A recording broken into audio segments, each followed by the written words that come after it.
د زمرو ټاټوبی او د جهاد سنگر، هغه سیمه چې هر تیږه او هر بوټی د شهید په وینو سور دی، هغه سیمه چې هر دری د میړانو او قربانیو زرین تاریخ لزان سره لري. میدان وردگ د حزب اسلامي نه ماتېدونکی سنگر دی چې په غیږ کې د شهید استاد ګل محمد خان په څیر د اسلامي انقلاب سالاران روزلي. دغو میړنیو دلته په خپلو وینو د اسلامي انقلاب نیالګي خړوبه کړي او د اسلام شین بیرغ یې هسک ساتلی. دا دی د میدان وردگ مجاهد ولس یو ځل بیا د اسلامي نظام د حاکمیت لپاره له حزب اسلامي سره په خپلو کړو تعهداتو ژمنتیا وښوده او د یوې سترې غونډې په ترڅ کې د سولې او اسلامي عدالت له مجموعې خپل ملاتړ اعلان او د تل په څیر نه ستړي کېدونکې مبارزې ته د چمتووالي لوړه وکړه.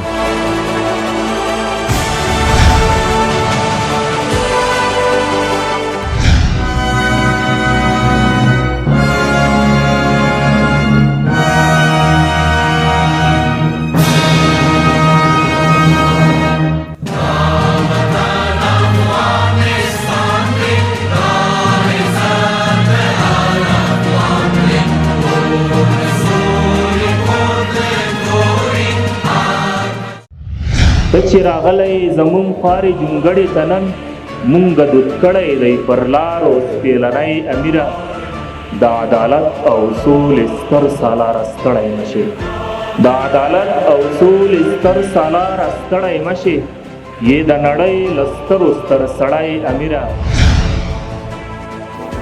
میدان وردگ د سرلوړي ولس په هر جهاد کې د هر یرغلګر په وړاندې مقاومت کې تل د تاریخ په اوږدو په هر پړاو کې ځلانده ونډه د هغوی شهداو، غازیانو، مجاهدینو ته دعا کوم.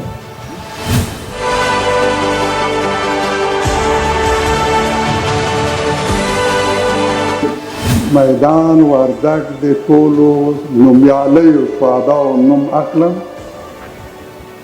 نو کافی وخت اجازه د سرلوړي ولس په خپل غیږ کې ډېر ستر ستر شخصیتونه روزلي. اجازه راکړئ د ټولو په استازیتوب یوازې د یو کس نوم واخلم، ستر جنرال امان الله خوږمن.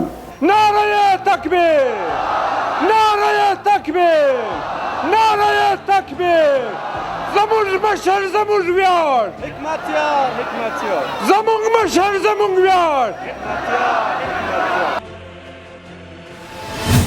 موږ چې څه کوو په خپل ژوند کې د اسلام په رڼا کې کوو، دوست دشمن د اسلام په رڼا کې کوو، د جنگ او د سولې فیصله د اسلام په رڼا کې کوو، د خدای دوست موږ دوست دی، د اسلام دشمن زموږ دشمن دی.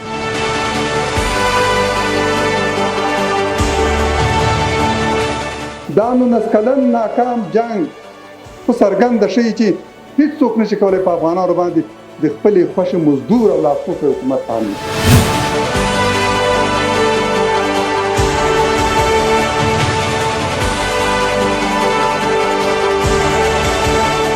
بهرنیو ځواکونو ته وایي چې د افغانانو ارادې ته درناوی وکړي،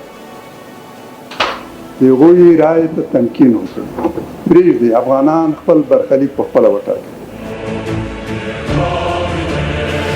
صلح حتما میآید، هیچ کسی نمیتواند مانع صلح شود، هیچ نیروی هم قادر نخواهد شد که صلح را به تأخیر بندازد. امریکا به صلح ضرورت دارد، ملت ما به صلح ضرورت دارد، ملت ما از جنگ خسته است و خاتمه جنگ را میخواد. صلح حتمی است. هر کی با صلح مخالفت کنه منزوی میشن، هر کی با صلح مخالفت کنه با عکس العمل جدی ملت ما مواجه خواهد شد. هر کی با صلح مخالفت کنه انجامش تاریک است.